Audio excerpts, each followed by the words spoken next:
E aí rapaziada, beleza? Bem-vindo a mais um vídeo do canal Sonegador. Bom, hoje eu vou fazer mais uma leitura comentada. Dessa vez vou fazer de um livro do Lysander Spooner. O Lysander Spooner foi pelo que eu sei, né, foi um filósofo anarco-individualista lá do século XVIII? Acho que é XVIII. E aí, né, ele tem dois livros bastante conhecidos. Isso que não é, acho que não é bem um livro, era mais uma carta. Defendendo o direito natural, que é Direito Natural à Ciência da Justiça, e ele também tem outro livro muito famoso que é No Treason. Mas enfim, como o livro tem poucas páginas, acho que vai dar pra ler tudo nesse vídeo, mas vai demorar um pouquinho, né? Vai ser, eu acho que 50 minutos de vídeo, se eu comentar bastante, né? Mas beleza. Revisado e editado por Rick Teu. Então vamos começar, né? Vamos lá. Capítulo 1. A Ciência da Justiça. Seção 1. A ciência do meu e do teu, a ciência da justiça, é a ciência de todos os direitos humanos, de todos os direitos do homem à sua pessoa e à sua propriedade, de todos os seus direitos à vida, à liberdade e à busca da felicidade. Ok. Primeiro ele começou falando da ciência da justiça, que é a ciência de todos os direitos humanos. E ele falou direitos do homem, a sua pessoa e propriedade. Eu acho engraçado que a maioria dos anarco-individualistas, tipo, eram ANCAPs e não percebiam, tá ligado? O Lysander Spooner mais ainda. Que, se eu não me engano, foi ele que inventou a frase do imposto é roubo. Numa das cartas que ele fez, que ele compara o Estado com um ladrão que te assalta no meio da rua, tá ligado? E pra falar que imposto é roubo. E aí, tipo, ele faz várias críticas muito fodas ao Estado, mano. O Lysander Spooner é realmente muito foda. Mas vamos continuar aqui. É a ciência que, sozinha, pode dizer a qualquer homem o que ele...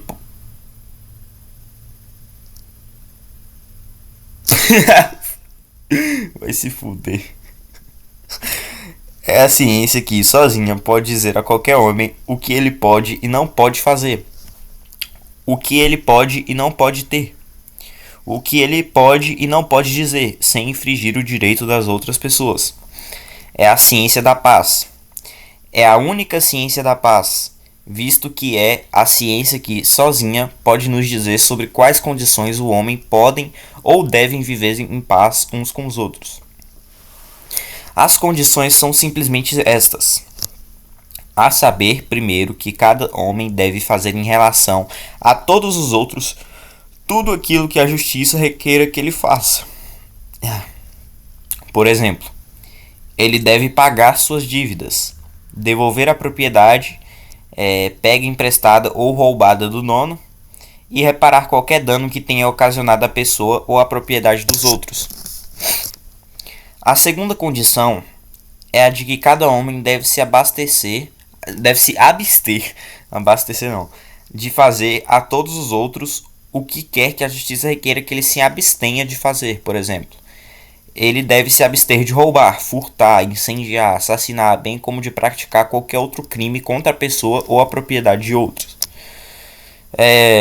Uma vez que essas condições sejam satisfeitas, os homens estão em paz e devem permanecer em paz uns com os outros.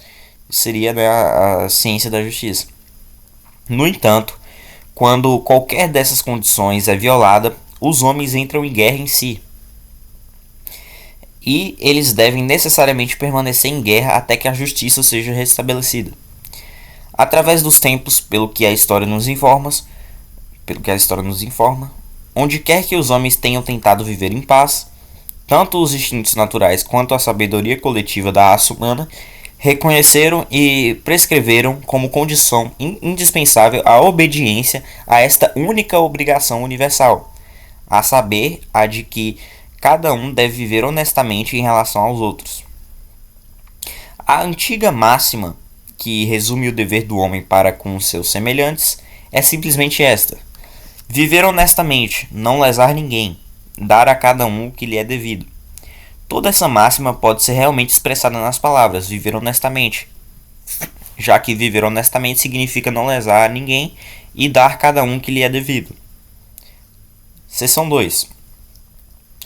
O homem, sem dúvida, tem muitos outros deveres morais para com seus semelhantes, tais como alimentar os famintos, vestir os desagalhados, abrigar os sem-teto, cuidar dos doentes, proteger os indefesos, prover assistência aos fracos e esclarecer os ignorantes. Mas essas são simplesmente obrigações morais, das quais, em cada caso particular, cada homem deve ser o seu próprio juiz quanto a si, como, em que a medida ele pode ou deve exercê-las. Então, basicamente, isso é uma obrigação moral, não é uma obrigação moral entre aspas, né? Porque, segundo o Alexander Spooner, cada indivíduo deve, né, deve ser o próprio juiz e falar em que medida ele deve fazer isso ou não. Contudo, quanto à sua obrigação legal, jurídica, isto é, quanto ao dever de viver honestamente em relação aos demais, os outros não apenas podem julgar, mas também, para a própria proteção deles, devem julgar. E, se necessário, podem legitimar, compeli-lo a exercê-la. Eles podem fazer isso agindo sozinhos ou em concerto. Podem fazê-lo de imediato, quando surgir a necessidade, ou deliberada e sistematicamente, caso preferirem, caso a conveniência admitir. Então, ele falou da obrigação moral, que não é obrigatória entre aspas, mas a obrigação legal, a jurídica é. E aí, quando o Estado quer, ele pode, inclusive, te obrigar a fazer tal obrigação legal. São 3. Embora seja do direito de qualquer um e de todos, de qualquer único homem ou conjunto de homens, não menos um do que o outro, repelir a injustiça e compelir ao exercício da justiça para si mesmos e para todos aqueles que sejam injustiçados, a fim de que se evitem erros resultantes da pressa e da paixão, e a fim de que todos possam descansar com a certeza de que serão protegidos sem apelo à força, é evidentemente desejável que os homens se associem, de forma livre e voluntária, para a manutenção da justiça entre si e para a proteção mútua contra a força dos criminosos. É também altamente desejável que acordem entre si algum plano ou sistema de procedimentos jurídicos, o qual, no processo das causas, deve assegurar cautela, deliberação, exaustiva investigação e, tanto quanto possível, liberdade de toda influência além do desejo de fazer justiça. Então ele falou do que é desejável aqui na justiça, né, pelo que eu entendi. Essa parte do direito não é bem meu forte, mas tenho que admitir que eu acho interessante. Né, eu sou mais da parte econômica e filosófica. Se bem que a parte do direito também está um pouco ligada à parte filosófica, né, mas tudo bem. Eu vou comentar só quando eu quiser comentar, tá? Se eu quiser ler tudo e não comentar nada, eu vou ler. Mas o importante é passar o conhecimento para vocês, nem que seja fazendo um audiobook. Mas foda-se. Eu vou comentar quando eu tiver conhecimento para comentar. Entretanto, tais associações só podem ser legítimas e desejáveis enquanto permanecerem puramente voluntárias. Nenhum homem pode legitimamente ser coagido a sustentar ou a se juntar a uma associação contra a sua vontade. Então o Lysander Spooner está falando que as associações só podem ser legítimas e desejáveis enquanto permanecerem puramente voluntárias. Ou seja, sem ter obrigação. Sem a parte da obrigação. Entendeu? O seu próprio interesse, o seu próprio julgamento e a sua própria consciência. Somente esses devem determinar se ele vai ou não se juntar a esta ou aquela associação, ou mesmo se ele vai ou não se juntar a qualquer uma. Se ele escolher depender para a proteção dos seus direitos só de si mesmo e da assistência voluntária que outras pessoas venham a livremente lhe oferecer quando a necessidade surgir, o homem tem total direito de fazer isso. É uma escolha individual, né? O Lysander Spooner, você vê esses anarco-individualistas, cara, o Lysander Spooner, o Benjamin Tucker, só o Max Stirner que não. O Max Stirner, ele é bem... É meio estranho a filosofia dele. Talvez eu possa falar sobre ele depois, mas enfim. Mas a maioria desses anarco-individualistas, eles... Cara, se aplicassem à sociedade que eles querem, sociedade, iria inevitavelmente chegar ao anarcapitalismo. Inevitável. A minha visão é essa. Se os anarco-individualistas aplicassem a ideia que eles querem na vida real, inevitavelmente iria chegar ao anarcapitalismo, cara. Mas tudo bem. Onde que eu tava? Ah tá, ele falou que o homem, se ele quiser depender da proteção dos outros e não quiser se associar a nenhuma. Fazer parte de nenhuma associação, ele pode, desde que seja tudo voluntário. E esse caminho seria razoavelmente seguro de ser trilhado se ele manifestasse a comum prontidão da humanidade em casos parecidos, de ir em assistência e em defesa das pessoas prejudicadas, e se ele mesmo vivesse honestamente, não lesasse ninguém e desse a cada um o que lhe seja devido. Pois esse homem é razoavelmente certo de sempre oferecer o suficiente aos amigos e aos defensores em caso de necessidade, mesmo que tenha ou não se juntado a qualquer associação. Certamente, não se pode requerer que nenhum homem sustente ou se junte a uma associação cuja proteção ele não deseja. Nem se pode esperar que nenhum homem sustente ou se junte a qualquer associação cujos planos ou métodos de procedimento ele não aprova, ainda que seja provável que ele atinja o seu professado propósito de assegurar a justiça e de ao mesmo tempo evitar a injustiça. Então, você não pode, basicamente o Alexander Spone está falando que você não pode obrigar o homem a fazer parte de uma associação que ele não deseja, né? Seria absurdo sustentar ou juntar-se a uma associação que fosse, em sua opinião, ineficiente, como o Estado. Sustentar ou juntar-se a uma associação que praticasse ela própria injustiça seria criminoso, o Estado. Ele precisa, portanto, possuir a mesma liberdade de se associar ou não para esse propósito, como para qualquer outro, de acordo com o que os seus próprios interesses, o seu próprio juízo, a sua própria consciência ditarem. Uma associação para proteção mútua contra a injustiça é como uma associação para proteção mútua contra incêndios ou naufrágios. E não há mais legitimidade ou razão em compelir qualquer homem a sustentar ou se juntar a uma dessas associações contra a sua vontade. O seu julgamento, a sua consciência do que há incompelido a sustentar ou a se juntar a qualquer outra cujos benefícios, caso ofereça algum, ele não deseja ou cujo propósito e métodos ele não aprova. Ele vai passar basicamente o livro todo falando, né, que você não pode obrigar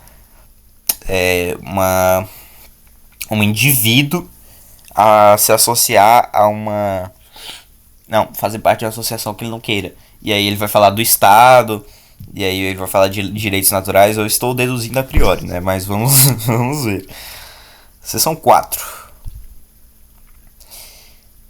É a seção 4 essa aqui? É a seção 4. Nenhuma objeção pode ser feita a essas associações voluntárias com base no argumento de que elas não possuíram conhecimento da justiça, como uma ciência que seria necessário para capacitá-las a assegurar a justiça e evitar a injustiça. A honestidade, a justiça, o direito natural trata-se de um assunto muito evidente e simples, facilmente entendido pelas mentes comuns.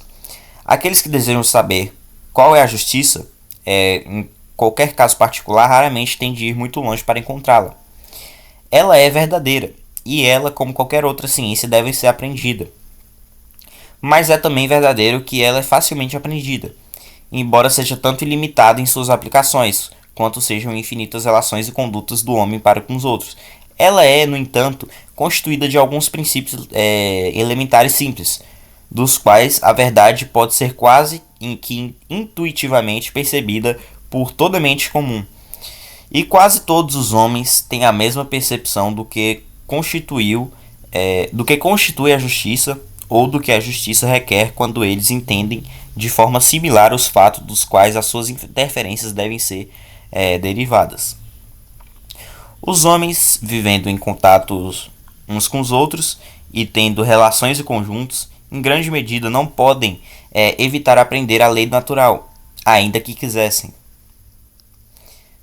Não podem evitar aprender a lei natural. As relações dos homens com os outros homens, as suas posses separadas e os seus desejos individuais, a disposição de cada um de exigir e nisso insistir, o que ele acredita que lhe seja devido e de resistir. e delas ressentir-se. A todas as invasões do que ele acredita serem os seus direitos, tudo isso continuamente força as suas mentes a se perguntarem: este ato é justo ou injusto? Esta coisa é minha ou dele? É daí que vem a inevitabilidade de aprender sobre o direito, a lei natural, né? Que o Lysander Spooner está falando. Acredito eu. E essas são as perguntas do direito natural. Questões que, em relação à grande maioria dos casos, são respondidas de forma semelhante pela mente humana em todo lugar. As crianças aprendem os princípios fundamentais do direito natural desde muito cedo.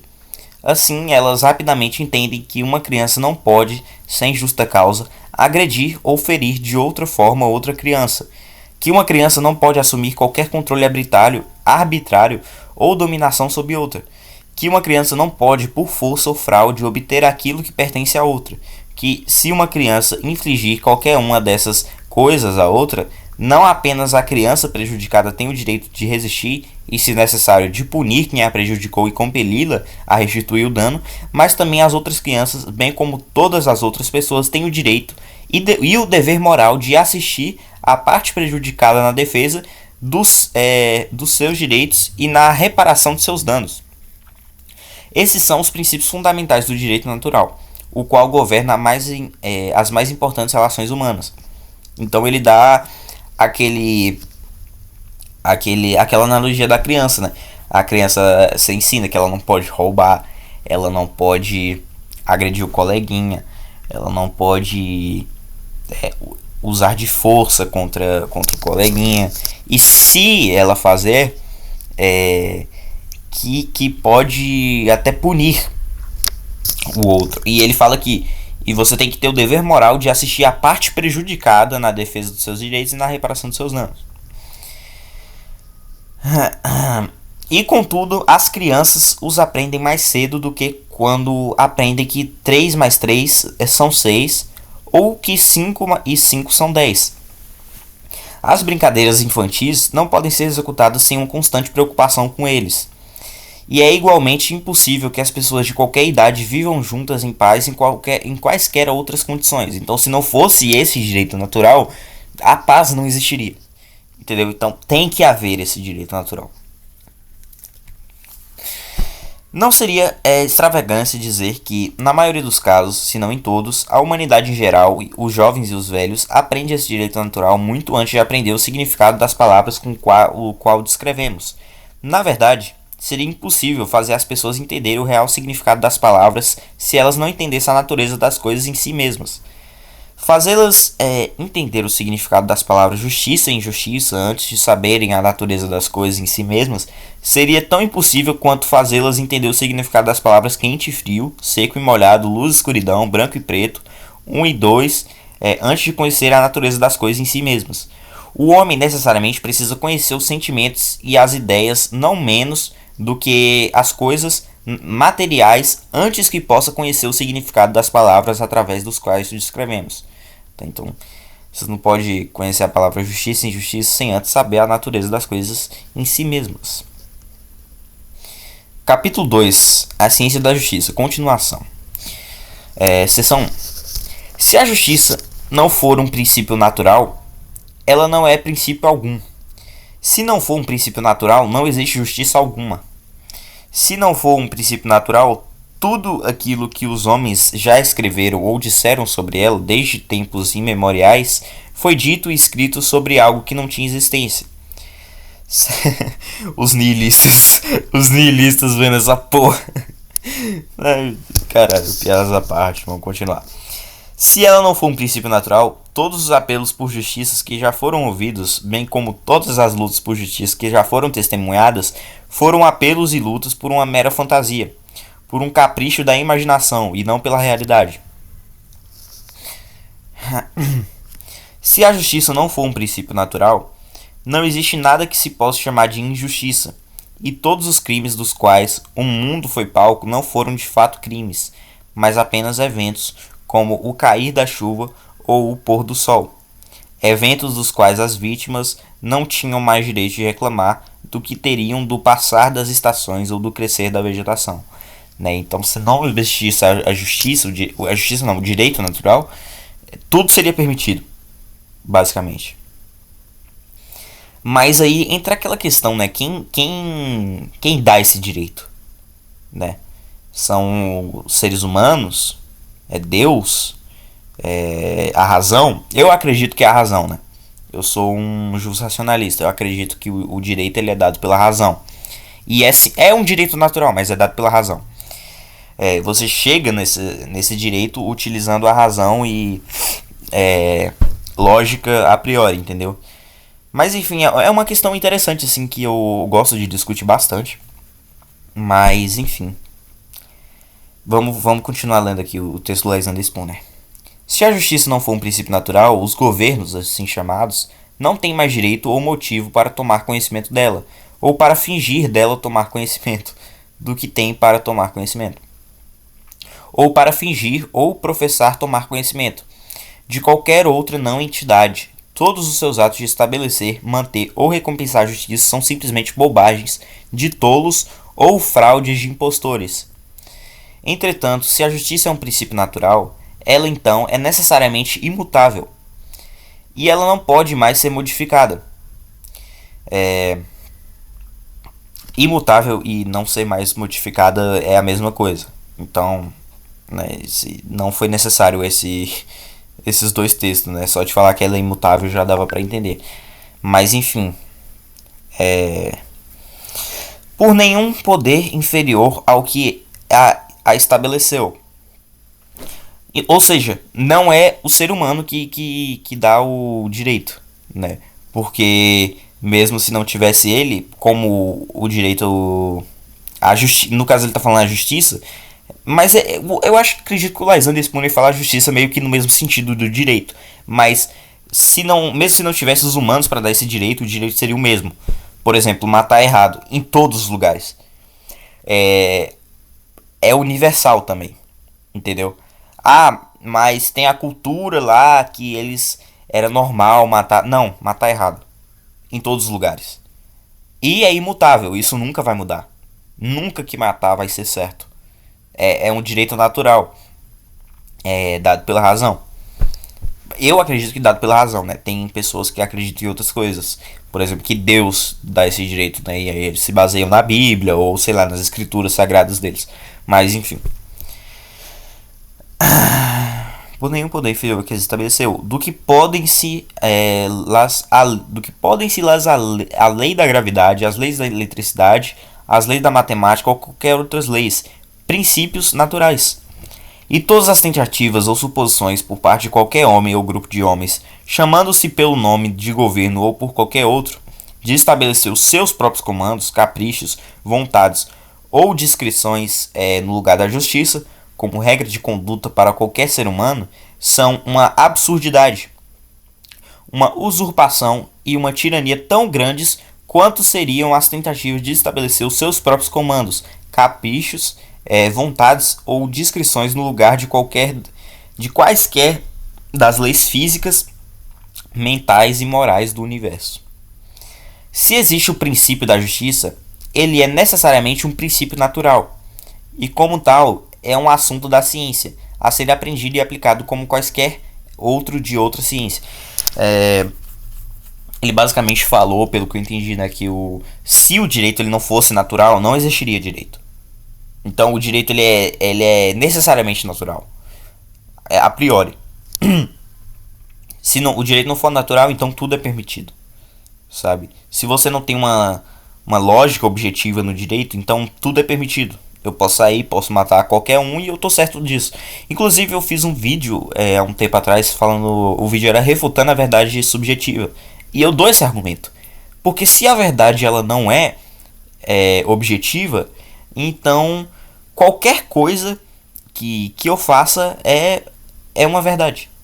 Qualquer coisa que eu faça eu tô certo em fazer isso. E outra coisa.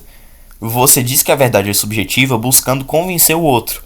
Então você toma pra si que a verdade subjetiva é uma verdade objetiva. Eu não sei se você entendeu, mas tipo, o fato dele tentar convencer outra pessoa falando que a verdade é subjetiva mostra que ele acredita naquilo. E que a outra pessoa também vai acreditar. Então pra ele aquilo é uma verdade objetiva também. Então é uma contradição performativa falar que a verdade é subjetiva. Mas tudo bem. E falar-lhe em lhe adicionar ou retirar através da legislação é tão absurdo, falso e ridículo quanto seria falar em adicionar a matemática, a química ou a qualquer outra ciência, ou em delas tirar através da legislação. Seção 3. Se existe na natureza o princípio da justiça, nada pode ser adicionado ou dela tirado. A sua suprema autoridade por toda e qualquer legislação em que a humanidade inteira é capaz de fazer. E todas as tentativas da raça humana ou de qualquer porção sua de adicionar ou dela retirar a suprema autoridade da justiça, em qualquer caso, não tem obrigatoriedade nenhuma sobre qualquer ser humano. Calma, deixa eu tentar entender.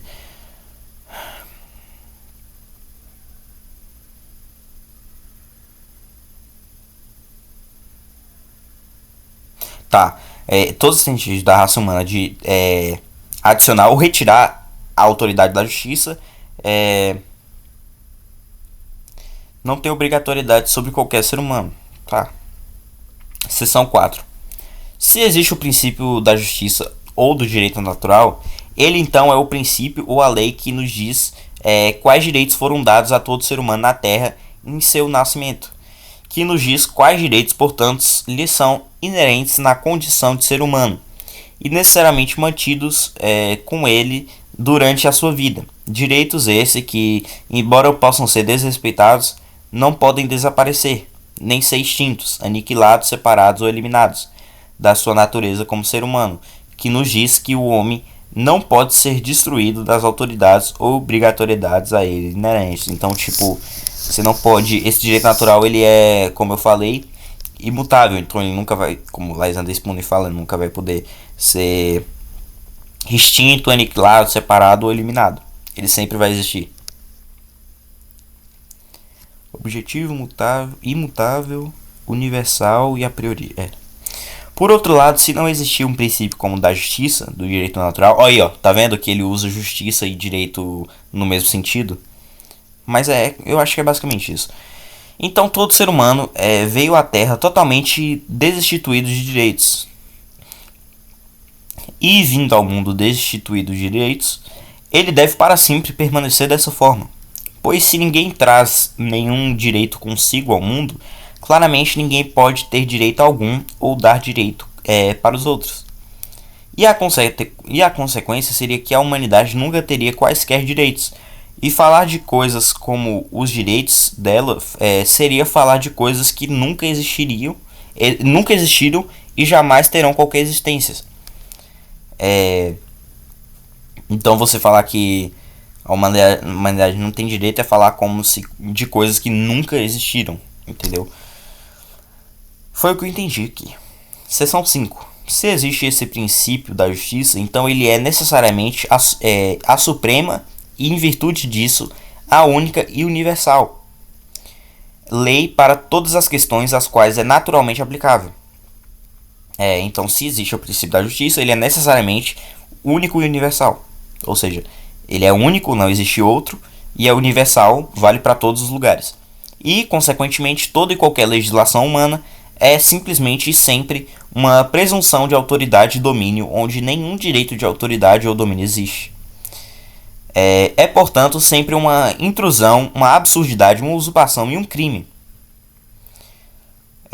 Por outro lado, se não existir esse princípio natural da justiça, não pode existir desonestidade e nenhum possível ato de força ou de fraude cometido por um homem contra a pessoa ou a propriedade de outro pode ser chamado de injusto ou desonesto. Se não existir a justiça, isso não pode ser chamado de injusto ou desonesto, esses atos antiéticos. Não é possível que dele se reclame ou que seja proibido e punido como tal. Em suma, se não houver esse princípio da justiça, não pode haver atos como crimes. E todos os atos dos governos, assim chamados, que existem total ou parcialmente para punir ou evitar crimes, são atos que existem para a punição ou impedimento daquilo que nunca existiu, ou que não pode existir. Basicamente o Lysander Spoon ele tá criticando as pessoas que falam que não existe o direito natural, né? Ou qualquer coisa que não seja o direito natural, porque se não existe, então tudo é permitido. E a própria forma, o próprio governo criar punições para punir esses crimes, eles estão punindo algo que nunca existiu, porque se não haver o direito, tudo que é crime, tudo que é conhecido como errado segundo a justiça, nunca existiu. Ok. Esses atos são, assim, confissões de que, em relação aos crimes, os governos não podem existir. De que não há nada para eles fazerem. De que não há nada o que eles possam fazer.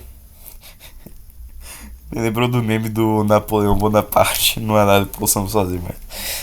Eles são confissões de que os governos existem para a punição e o impedimento de atos que são, por natureza, meras impossibilidades. Seção 6. Vou só ligar a luz aqui.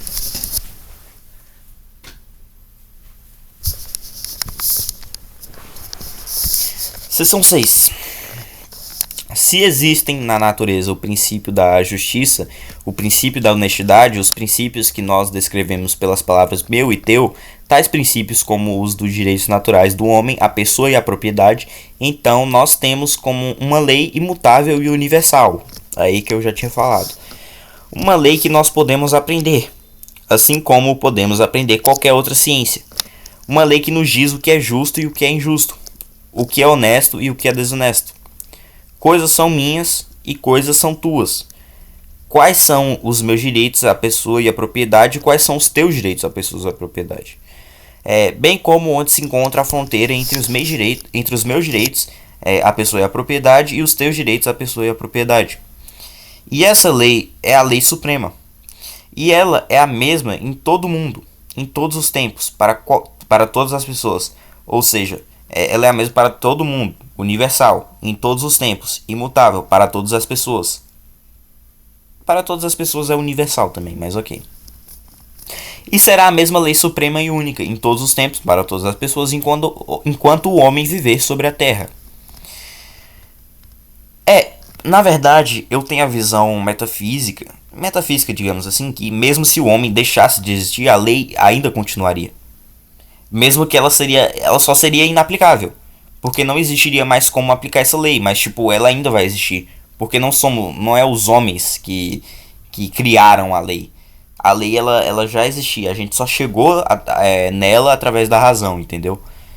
Mas a lei ela já existe. Mesmo que não exista nenhum homem mais na Terra, a lei ela continuaria. Então, tipo, se fosse criada uma nova raça, por exemplo, de alguma forma biológica, sei lá, seria essa mesma lei, entendeu? Não seria uma lei diferente. No entanto, se por outro lado, lembrando que eu posso estar errado, né? Eu posso estar completamente errado, falando uma merda muito grande, mas é a minha visão. No entanto, se por outro lado não existirem na natureza o princípio da justiça, o princípio da honestidade, os princípios dos direitos naturais do homem, a pessoa e a propriedade, então as palavras justiça e injustiça, honestidade e desonestidade, as palavras meu e teu, as palavras que significam que uma coisa é a propriedade de um homem, que outra coisa é a propriedade de outro homem, as palavras que são usadas para descrever os direitos naturais da pessoa e a propriedade, as palavras que são usadas para descrever prejuízos e crimes deveriam ser abolidas dos idiomas humanos em razão de não possuírem significado. E deveria ser declarado que de uma vez por todas a maior força e a maior fraude por hora são as únicas e supremas leis que governam as relações do homem uns com os outros, e que doravante todas as pessoas e combinações de pessoas, tanto aquelas que se chamam de governos como todas as outras, devem ser deixadas livres para exercer em relação aos outros toda a força e toda fraude que são capazes. De novo, ele fala a mesma coisa. Tá meio repetitivo isso aqui, mas beleza. Ele fala, não, se não existisse a lei natural, se não existir o direito natural, a justiça, então tudo é permitido. Então o que o governo chama de crime, o que os homens chamam de lei, pode ser abolido e todo mundo pode ficar livre para usar de toda força e fraude que quiser. De novo, né? Seção 7. Se não existir o princípio da justiça, não pode haver ciência do governo. E toda a capacidade, eu acho que é capacidade, tá meio escrito errado aqui, o Riqueteu. E toda a capacidade, toda a violência através das quais, em todas as eras e em todas as nações, uns poucos criminosos confederados conquistaram o domínio sobre o resto da humanidade, reduziram a pobreza e a escravidão e estabeleceram o que eles chamaram de governos para mantê-los em sujeição, foram exemplos tão legítimos de governo como qualquer outro que o mundo jamais verá. Então, se não existir esse princípio da justiça, todas essas coisas aqui são exemplos tão legítimos de governo, porque o governo ele também pratica essas coisas, né? Ele também leva à pobreza, à escravidão. Mas enfim, ele fala que se não existir a justiça, então é legítimo, né? Então é legítimo, não existe o direito natural. Se existe esse princípio da justiça, essa aqui é seção 8. Se existe esse princípio da justiça, ele é necessariamente o único princípio político que já existiu e existirá. Todos os outros chamados princípios políticos, os quais o homem tem o hábito de inventar, não são princípios de forma alguma. São apenas vaidades de tolos, que imaginam que descobriram algo melhor do que a verdade, a justiça e a lei universal. Ou são apenas instrumentos e pretensões a que homens egoístas e desonestos recorrem para obter fama, poder e dinheiro. É engraçado que ele chama... ele fala de egoístas como um adjetivo ruim, como se fosse tipo um... Eu esqueci o nome, mas tipo, como se fosse algo ruim, sendo que ele é um anarco-individualista. Então, tipo, era pra ele ser chamado de egoísta, sabe? O próprio Max Stirner se chama de egoísta, tá ligado? Então, eu achei engraçado só isso, mas beleza. Então, ele basicamente aqui fala que é o único princípio político que já existiu, o princípio da justiça, e todos os outros que o homem inventa são princípios, são apenas vaidades de pessoas tolas, que acham que descobriu algo melhor que a verdade, ou que vai usar isso como instrumento para obter fama, poder e dinheiro. Seção 9. Se não existir na natureza o princípio da justiça, então não pode haver, bem como jamais poderá haver, padrão moral algum por meio do qual qualquer controvérsia entre dois ou mais seres humanos possa ser solucionada de modo que o resultado seja obrigatório às partes envolvidas. E, em virtude disso, o inevitável destino da raça humana deve ser sempre permanecer em guerra, sempre esforçar-se para saquear, escravizar e assassinar uns aos outros, com nenhum instrumento além da fraude e da força para dar um término ao conflito. De novo, falando que se não existir o princípio da justiça, então não pode haver padrão moral. Ele tá repetindo muito, mas tudo bem, é só pra martelar assim na sua cabeça. Eu entendi, Lysander Spooner. Obrigado pela informação. Eu já estou sabendo muito bem que se não existir um direito natural, tudo seria permitido. Eu já entendi, mas vamos continuar lendo até o final. Seção 10. Se não existir a obrigatoriedade da justiça, então certamente não pode haver nenhuma obrigação moral. A verdade, a compaixão ou qualquer outra que recaia sobre a humanidade. Negar a obrigatoriedade da justiça, portanto, significa negar a existência de qualquer obrigação moral entre os homens e suas relações uns com os outros. Então também tem que haver a obrigatoriedade dessa justiça, né, do direito natural. Porque se não houver, então também tudo é permitido, né? Do que adianta ter a justiça se ela não é necessariamente obrigatória a priori, né? Tipo, se não é obrigatória, é voluntária, então da mesma forma, quando não existia o direito natural, digamos assim, né, hipoteticamente, eu poderia fazer o que eu quiser também. Seção 11. Se não existir o princípio da justiça, então o mundo é um mero abismo de escuridão moral, sem sol, luz e regras para guiar os homens em sua conduta perante os seus semelhantes. Em suma, se não existir na natureza o princípio da justiça, então o homem não possui natureza moral, e em razão disso, não possui quaisquer deveres morais. Tá, vai entrar no capítulo 3 aqui, mas deixa eu só... Então ele fala, né, que se não existiu o princípio da justiça, como ele bem falou, então o mundo é um mero abismo de escuridão moral, sem sol, luz e regras para guiar os homens em sua conduta perante seus semelhantes. Então, se não existir, né, o princípio da justiça, então não existe moral também. E aí qualquer pessoa pode fazer qualquer coisa e usar de força e fraude e fazer a merda que for. Então, o direito natural é necessário. Capítulo 3. O direito natural contrastado com a legislação. Isso aqui vai ser interessante. Seção 1.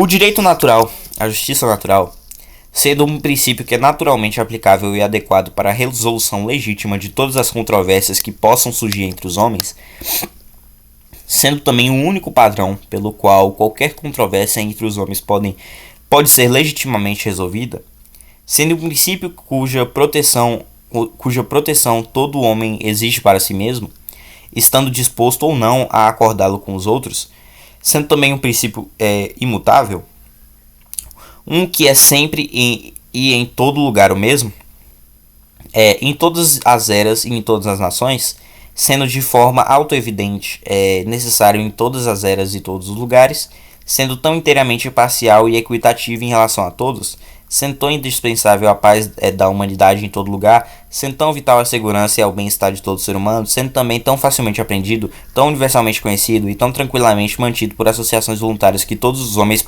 podem pronta e legitimamente formar para esse propósito, sendo ele um princípio como esse.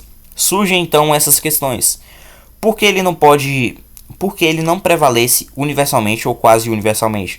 Por que ele não foi, eras atrás, estabelecido ao redor do mundo como a única lei a que qualquer homem ou todos os homens poderia ser legitimamente compelido a obedecer? Por que algum ser humano concebeu que algo tão autoevidentemente supérfluo, falso, absurdo e atroz, como todas as legislações devem necessariamente ser, pudesse ter alguma utilidade à humanidade ou ter qualquer lugar nas relações humanas? Então ele está fazendo questionamentos à própria legislação, que não é uma coisa meio que relacionada ao direito natural. É simplesmente uma coisa supérfluo, falso, absurdo e atroz. É basicamente isso que o Lysen Despone descreve a legislação. Seção 3. A resposta, que ele já dá a resposta, né? A resposta aqui, através de todas as eras históricas, onde quer que quaisquer pessoas tenham avançado além do estágio selvagem e aprendido a aumentar os seus meios de substância pelo cultivo do solo, um número maior ou menor delas se associou e se organizou como saqueadoras, para roubar e escravizar todas as outras que haviam acumulado alguma propriedade que pudesse ser tomada ou que haviam demonstrado através do trabalho que poderiam contribuir para o sustento ou o prazer daquelas que as escravizaram.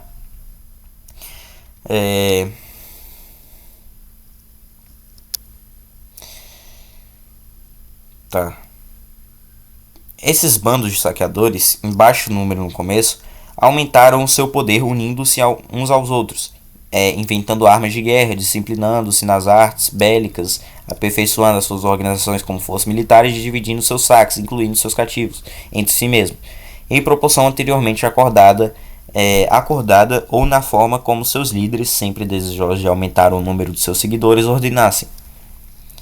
O sucesso desses bandos saqueadores foi fácil pelo fato de que aqueles que eram saqueados e escravizados não tinham proteção. Encontravam-se fragmentados ao longo do território.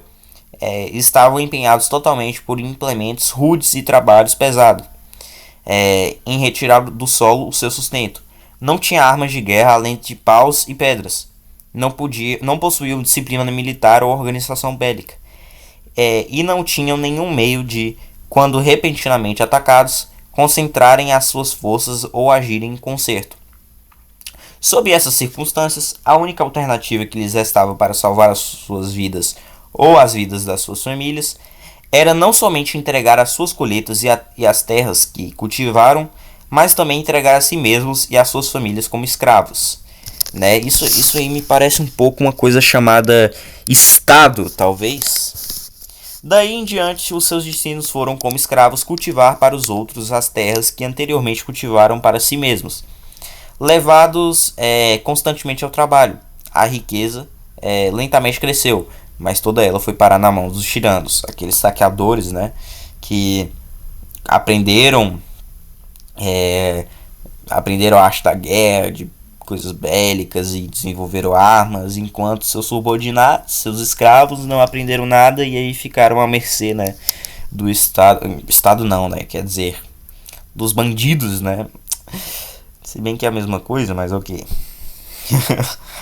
Esses tiranos, vivendo somente por meio do saque e do trabalho de seus escravos e aplicando todas as suas energias na obtenção de ainda mais saques e na escravização de outras pessoas indefesas, aumentando também em quantidade, bem como aperfeiçoando e multiplicando as suas organizações e as suas armas de guerra, eles estenderam e ampliaram as suas conquistas até o momento em que se tornou necessário para assegurar o que eles já haviam conquistado, que agissem sistematicamente e cooperassem uns com os outros para o propósito de manterem os seus escravos em sujeição.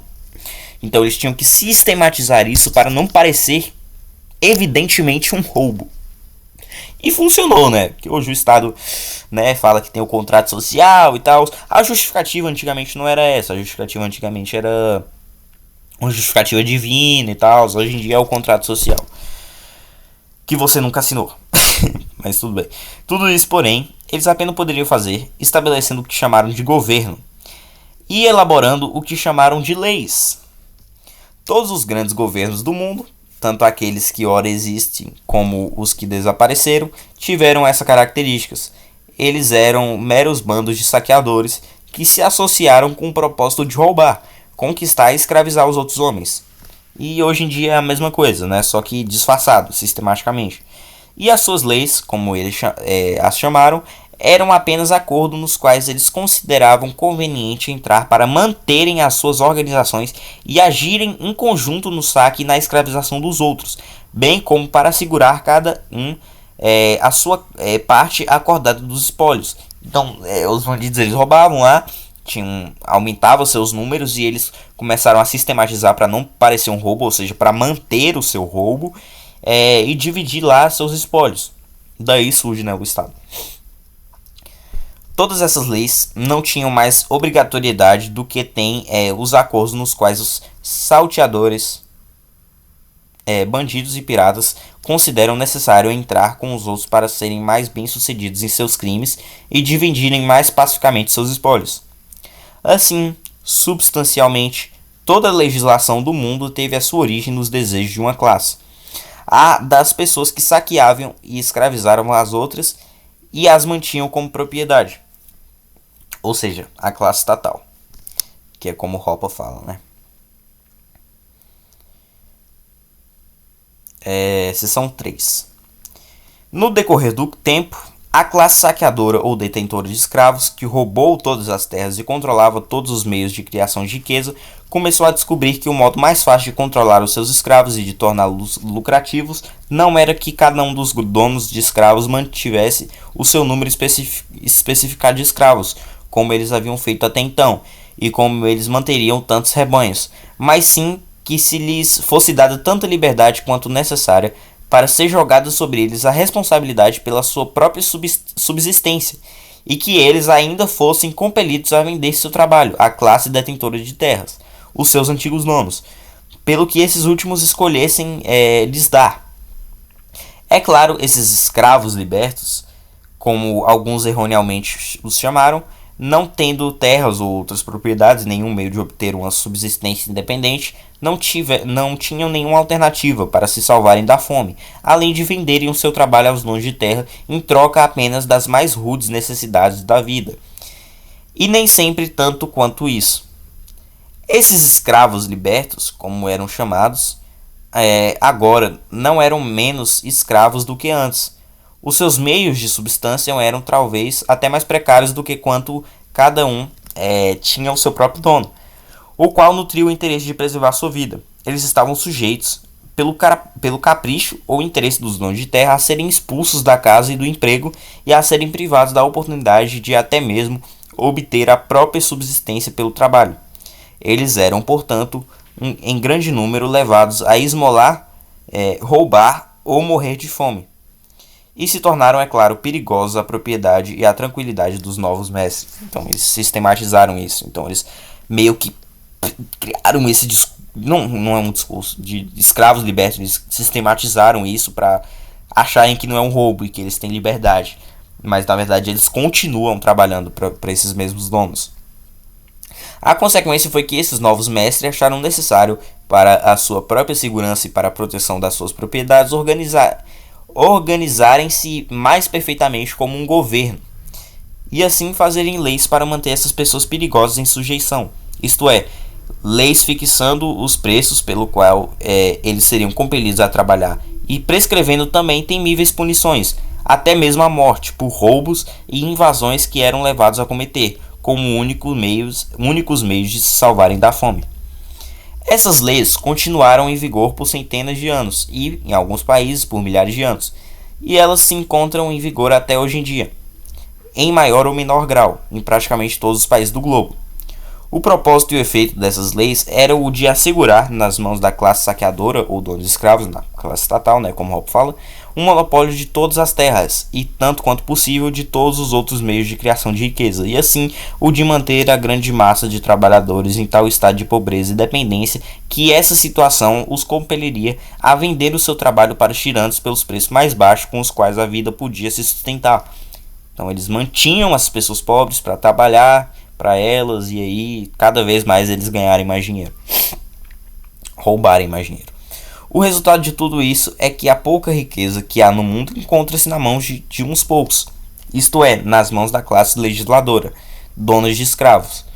Eles são agora tão donos de escravos em espírito quanto sempre foram, mas alcançam os seus propósitos por meio das leis que fazem para manter os trabalhadores em submissão e dependência, em vez de cada um manter os seus escravos individuais, bem como tantas propriedades. Então eles meio que coletivizaram sistematicamente. Antes eram donos individuais, tinham seus escravos individuais e tal, aí agora tem um sistema e eles se juntaram e aí criaram leis, mas o propósito é o mesmo, entendeu? É roubo, é o mesmo. Assim, o negócio da legislação, que agora tem gigantes proporções, teve a sua origem nas conspirações, as quais sempre existiram entre os poucos, para os propósitos de manter os muitos em sujeição e para extorquir deles o seu trabalho e todos os seus lucros.